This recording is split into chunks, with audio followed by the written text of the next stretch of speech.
4 intervenants de la faculté de médecine de l'université chrétienne de Kinshasa ont exposé brièvement devant leurs collègues sur le profil épidémiologique et clinique de la drépanocytose, qui est une maladie génétique hématologique la plus répandue au monde. Ces étudiants de D4, D3, D2 et G3 ont sensibilisé ces derniers comment la prise en charge de ces complications qui demeurent une préoccupation majeure de pédiatres. Quand on a fait l'étude sur terrain, on a remarqué que la majorité de la population connaissent si c'est quoi la drépanocytose, mais ils ignorent qu'est-ce qu'il faut faire pour éviter la drépanocytose et les dangers que courent les drépanocytaires.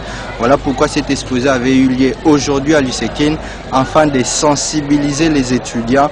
Et nous voulons aussi sensibiliser tout le monde qui nous suit que la drépanocytose, c'est un fléau qui frappe tout le monde actuellement.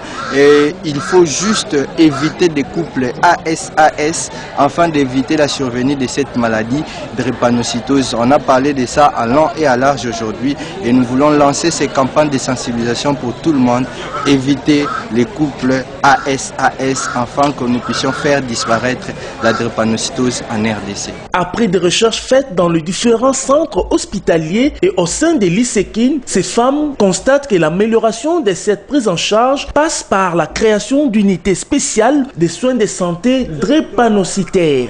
On a voulu à ce que nous puissions mettre tous les étudiants et tous les universitaires, les mettre en bain de ce que c'est la drépanocytose. Car après des recherches, nous nous sommes rendus compte que c'était un fléau qui est ignoré de tous, méconnu par les noms.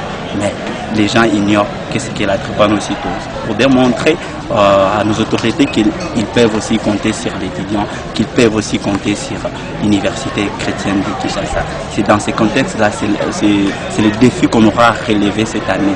Essayer de promouvoir l'esprit de la recherche scientifique d'abord au sein de notre université. Signalons que cet exposé a connu la participation du docteur Maweja Mukuna, spécialiste en neurologie.